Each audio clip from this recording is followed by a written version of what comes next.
오늘 하루 하나님께서 허락하신 귀하고 복된 날입니다. 하나님 주시는 은혜와 평강이 넘치는 하루 되시기를 주님의 이름으로 축원합니다. 오늘은 축복은 자기 하기 나름입니다 라는 말씀의 제목으로 하나님 말씀을 나눕니다. 오늘 말씀의 본래 의미는요, 축복은 뿌려야 거둘 수 있습니다 라고 하는 뜻입니다. 사랑하는 성도 여러분, 구원과 축복이 어떻게 다른 줄 아십니까? 구원은 전적으로 하나님 하시기 나름입니다.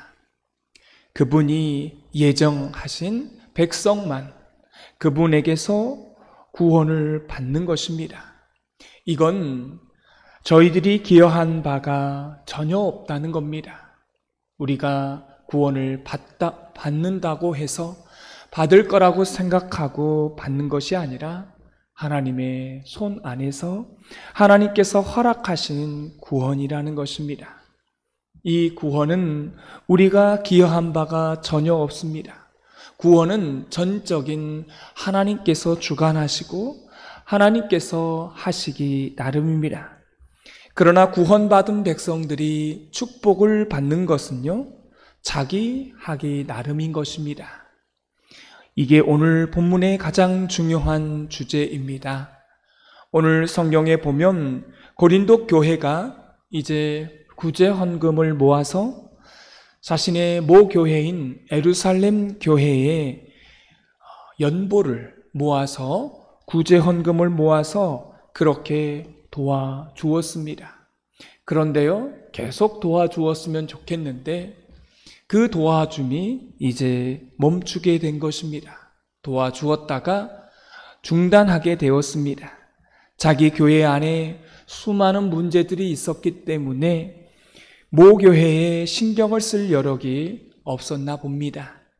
그래서 사도 바울은 디도를 통하여 다시 격려해서 헌금을 모아서 이제 지속했으면 좋겠다. 너희는 우리의 자랑거리다. 이렇게 해서 독려를 했던 것입니다. 그런데 오늘 말씀에 보면 이 고린도 교회가 했던 이 구제 헌금의 문제, 연보의 문제를 이런 관점으로 보게 됩니다. 그것은 축복의 관점이에요.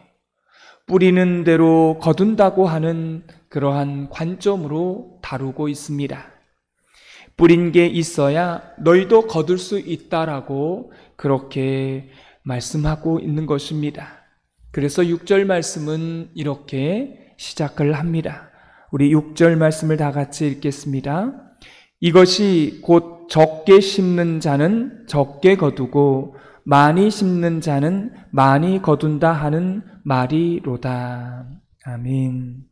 여러분, 이것은 구제는 누군가를 돕는 것은 농사의 법칙에 해당된다는 겁니다. 이걸 인과의 법칙이라고 합니다. 뿌린 대로 거두는 것이죠. 이게 축복의 원칙이라는 것입니다. 구원은 이 원칙이 통하지 않아요.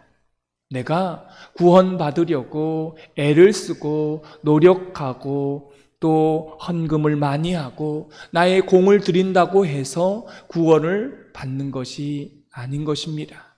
그러나 축복은 다르다는 겁니다. 구원은 내가 기여한 바가 없지만 이 축복은요, 뿌린 대로 거둔다라고 하는 것입니다. 내 구원에 내가 기여한 바가 있다라고 말하는 사람은요, 사실 그 사람은 기독교인이 아닙니다. 그 사람은 교인이 아닌 어떻게 보면 지독한 이단인 것입니다. 여러분, 이걸 잊지 마십시오. 구원은 내가 기여한 바가 하나도 없다. 전적인 하나님의 은혜로 우리가 구원을 받는다는 것 기억하시기 바랍니다. 내가 내 구원에 기여한 바가 없다. 이게 바로 기독교의 가장 완벽한 교리 중에 하나입니다. 그러나 축복은 그렇지 않다는 것입니다. 축복은 우리가 뿌린 것이 있을 때에 그 뿌린 만큼 거둘 수 있다고 하는 말입니다. 무엇을 뿌렸느냐에 따라서 그것을 거두게 되어 있습니다. 선한 것을 뿌리면 선한 것을 얻게 되고 악한 것을 뿌리면 악한 것을 거두게 된다는 것입니다. 이걸 쉬운 말로 말하면 복받을 짓을 하면 복을 받고 징계받을 짓을 하면 징계를 받을 수밖에 없다라는 것입니다. 그래서 축복은 아주 정직합니다. 농사의 법칙에 해당되니까요. 그렇잖아요. 뿌리면 그 뿌린 대로 그대로 거두는 것입니다. 구제는 뿌리는 것이고 또 축복은 그렇게 우리가 뿌린 만큼 거두는 것입니다. 또한 구제는 놀라운 축복의 원칙이 있습니다. 구제는요, 모든 사람에게 좋은 축복입니다. 왜냐하면 도움을 받는 사람에게도 좋습니다. 또는 도움을 주는 사람에게도 좋아요. 왜 그렇습니까?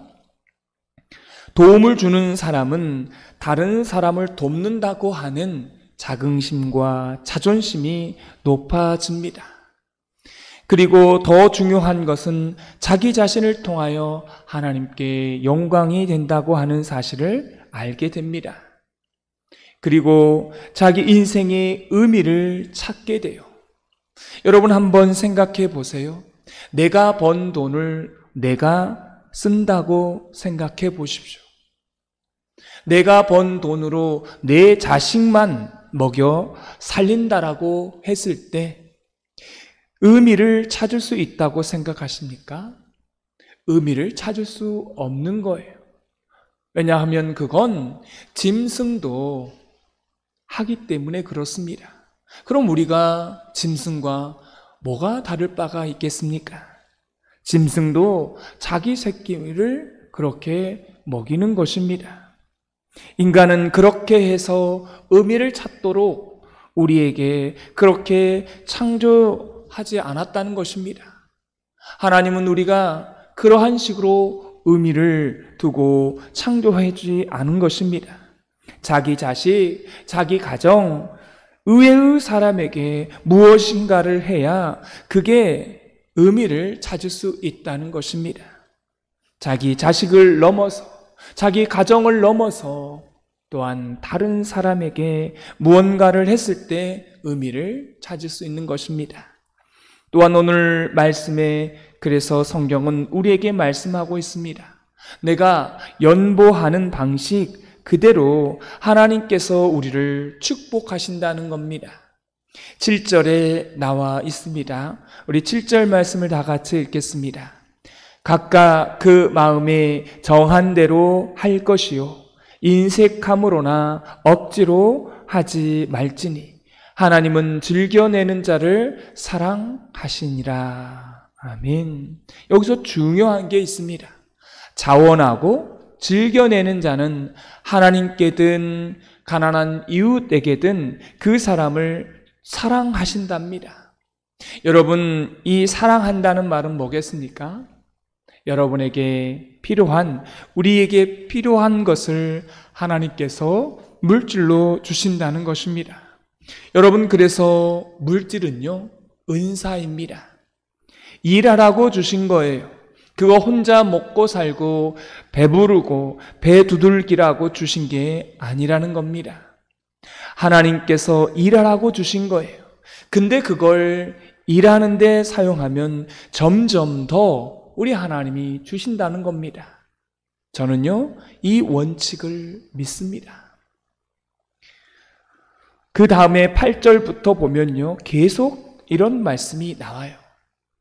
우리 8절 말씀을 다 같이 읽겠습니다. 하나님이 능히 모든 은혜를 너희에게 넘치게 하시나니 이는 너희로 모든 일에 항상 모든 것이 넉넉하여 모든 착한 일을 넘치게 하게 하려 하시니라. 아멘. 넉넉하게 착한 일을 넘치게. 그 다음 10절에도 보십시오. 너희 심은 것을 주사 어떻게 해요? 풍성하게 하신다는 것입니다. 11절을 보십시오. 너희가 모든 일에 어떻게 해요? 넉넉하여. 12절을 보십시오.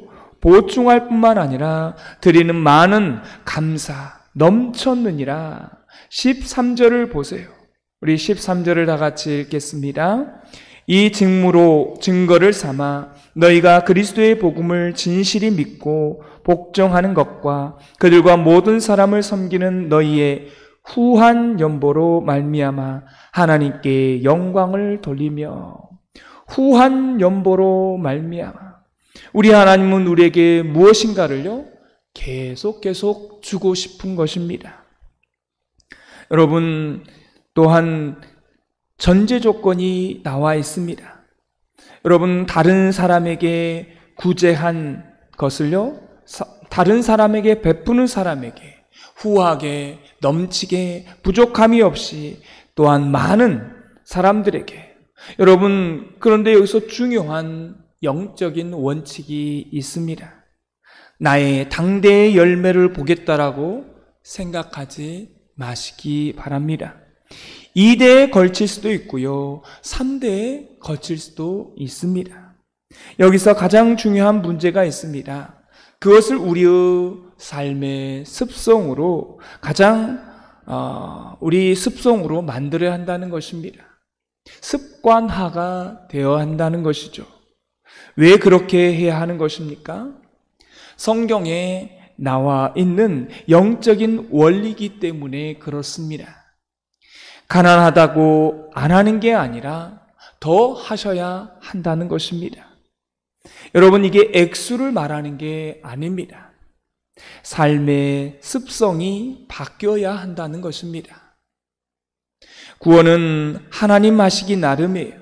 그러나 이 물질의 축복과 은사는요, 우리 하기 나름이라고 하는 사실을 여러분 꼭 잊지 마시고, 여러분의 가문 가운데 물질이 좀 풍요하기를 원하신다라면 그 물질을요, 적지만, 지금은 연약하지만 그 물질을 가난한 사람들을 위해서 흘러보낸다라면 여러분의 자녀손들에게 가운데에 어때요? 넘치는 은혜, 풍성한 그러한 물질을 주신다라고 하는 것입니다. 여러분, 왜 우리가 물질이 있어야 되는지 그것을 분명하게 보여주게 될 때 여러분의 가문 속에 그 물질의 결핍은요, 하나님께서 풍성하게 넘치게 만들어 주시는 줄 믿습니다. 우리가 가지는 이 습관을 통해서 우리 자녀손들에게 그대로 흘러가게 된다는 것입니다. 여러분, 이게 오늘 말씀 가운데 나와 있는 가장 중요한 영적 원칙입니다. 가난할 수 있죠. 좀 부족할 수 있죠. 그러나 우리가 흘러보내고 나누는 것을 우리의 삶 가운데에 습관화되어야 한다는 것입니다. 하나님 앞에 이런 구제는 하지 않았으면, 인색하였으면, 달랐으면, 여러분, 하나님 앞에 구제할 때에 인색하면서 어떻게 해요?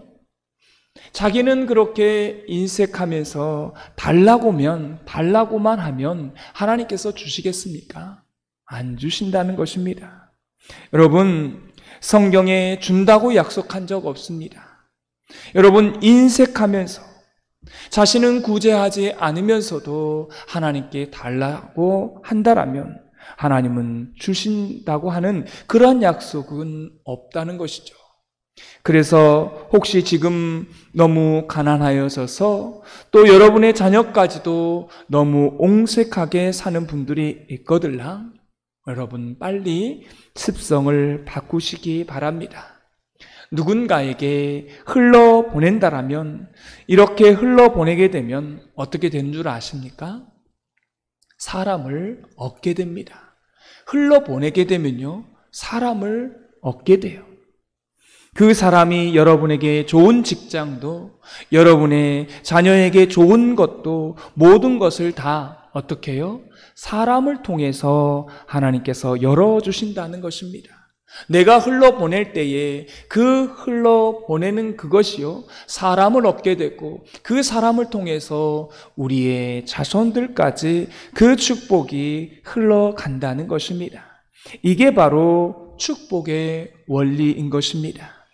그래서 지금은 좀 가난할 수 있지만 하나님께서 물질의 은사를 부어주셔서 나의 흘러보냄이 2대, 3대가 지나면 여러분의 가정이 이렇게 습성화되어서 풍성하게 되어 그걸 또 흘러보내는, 그래서 여러분의 주변에 가난한 사람들이 이것을 혜택을 받고 여러분 주변이 풍성해지고 하나님의 축복이 흘러가는 모든 축복의 유통자가 되시는 우리의 가정들, 우리 교인들이 되어지기를 주님의 이름으로 축원합니다. 오늘 말씀의 느낌과 깨달은 점을 적어보시고 해야 될 것과 하지 말아야 될 것 한 가지 적어보시고 이 말씀대로 사는 하루가 되게 해달라고 기도하는 시간 갖겠습니다. 하나님 아버지, 구원은 하나님 하시기 나름이지만 축복은 우리 하기 나름이라고 말씀하여 주셨습니다. 농사의 법칙처럼 물인 대로 거둔다라고 말씀하여 주십니다. 물이 고이면 썩는 것처럼 축복이 되기 위해서는 강물이 흘러가서 그 흘러가는 물을 통해 많은 생명들이 살고 또한 그 물로 인하여 생명 가운데에 살아가는 그 풍성함이 되는 줄 믿습니다. 우리의 가정, 우리의 자녀선들이 우리가 흘러보냄을 통해서 축복이 그들로 하여금 나타나게 하여 주옵소서. 뿌린 대로 거둔다고 하는 이 법칙에 따라 우리가 나누고 나눌 수 있는 그런 습성이 되게 하시고 우리 대해에 이루어지지 않는다 할지라도 우리의 그 나눔과 흘러보냄이 우리의 자녀선들까지 풍성하게 넉넉하게 많은 것으로 축복을 받게 되는 줄 믿습니다. 오늘 하루도 살아갈 때에 축복을 흘러보낼 수 있는 우리의 모든 삶이 되게 하여 주옵소서. 예수님의 이름으로 기도드리옵나이다.